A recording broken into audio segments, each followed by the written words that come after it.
Now, before we get into looking at specific roles of individual organelles, let's step back and look at a bigger picture. Let's compare animal and plant cells. There's going to be quite a few things that overlap, things that you're going to find in animal and in plant, but there's also going to be quite a few things that are specialized just for plant, just for animal.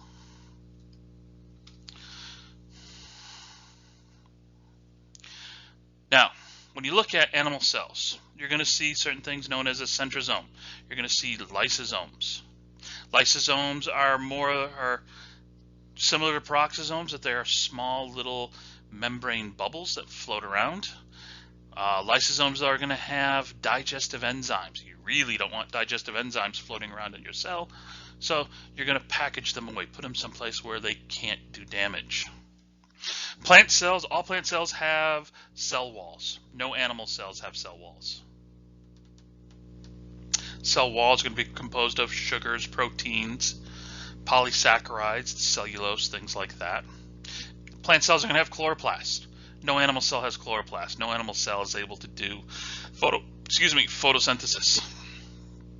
You're also going to see most plant cells are going to have some sort of a large central vacuole. This is a place where either gas or water can be stored. The central vacuole shrinks if there's lots of water, so the cells are good, and during times when it's drought and there's not much water, that vacuole swells up, take up the place that, well, the water that should be there isn't taking up. Different from us animals, since we don't have that central vacuole, our animal cells, if we're in a drought, we don't have enough water, our cells shrink, our cells collapse. We actually die of dehydration. You look at the animal cell. Many of the things, organelles that you've grown up knowing about, you've heard about. Plant cells, some of the same things. Nucleus, endoplasmic reticulum, rhizome, Golgi, mitochondria. New stuff, plastids, chloroplast, cell wall, central vacuole. Those are plant and plant only.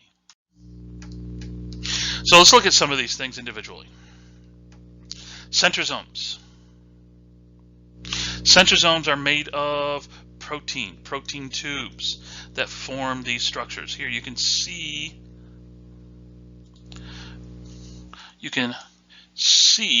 the tubes right here. Okay, that tube is made up of a bunch of proteins. Get a bunch of the tubes, line them up in this circular pattern. What are these good for? Well, lots of different things. You put these in a cell, it gives you an anchor point to push and pull and move things around against it. Later when we're talking mitosis, it allows for the pushing and pulling, the separation of chromosomes. Plant cells don't use these. Plants have cell walls. Remember, that's our friend cellulose. Long strands of sugars. Gives it a structure, allows for plants to stand up. Turns out cell walls are composed primarily of different sugars, different proteins, and lots of cellulose. Chloroplasts. Chloroplasts are another thing that's going to be plant only. Chloroplast, look at that. It's a double membrane, similar to what we just done talking about with mitochondria, but it doesn't have cristae. The inner and outer membranes are nice and smooth. So for, real estate, places to put enzymes, turns out the chloroplasts have evolved to have stacks of membranes, things that are referred to as thylakoids. That's what these green things are that look like pancakes stacked up. So here's the internal membranes where different enzymes are going to be positioned, held in place. Different reactions can occur. Central vacuole, as I said, can swell up, can shrink depending upon whether or not there is how much water is present. Under normal conditions, you have what is referred to as isotonic. For every molecule of water that comes in, a water molecule moves out. Hypertonic is going to be drought conditions. Water's only moving out, nothing's coming back in. So under normal conditions, animal cells would shrink and die. Well, you've got this cell wall, so you don't want that to happen. So what happens is the vacuole swell up. Take the place inside it will be gas or will be something else. So that way the cell can still maintain some shape. Hypertonic solution, lots of rain, more water moving in. The vacuole will take some of that up.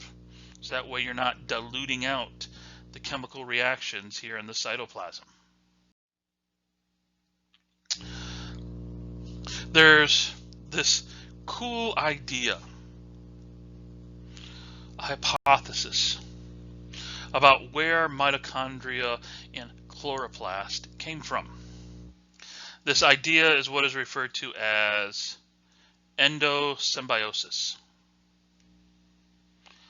Endosymbiosis. Endo means within, symbiosis means symbiotic relationship. At some point in time, mitochondria and chloroplasts may have been bacteria, archaea specifically. Now, when you step back and you look at it, it sounds weird, but think about it. Some bacteria, some archaea, have an inner and outer membrane with a little bit of a cell wall in between the membranes. We call those gram-negative bacteria, gram-negative archaea. Well, just got done talking about the fact that mitochondria and the chloroplasts have an inner and outer membrane. Turns out the mitochondria and the chloroplasts have their own DNA. Yeah. The instructions on how to make and maintain a mitochondria, to make and maintain a chloroplast, are not carried in the nucleus. They're carried actually within the organelle itself. Mitochondria and chloroplasts have their own ribosomes, have their own metabolisms. Yes, those metabolic functions can be controlled, can be influenced by the cell itself. But the ultimate control, the ultimate everything, is under the organelle's control. The more and more you think about it, that sounds like that at some point in time, they had to have been their own organelles. How'd this work? Well, best we can theorize, go back a billion years.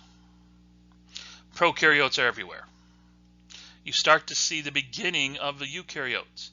A cell, a quasi-protocell, starts to have a membranes inside. Membranes that wrap around the DNA strands. Those cells mutate less than everything else. They mutate less damage. They're able to outperform just a little bit better. And remember, that's what evolution is, being able to outperform just a little bit better.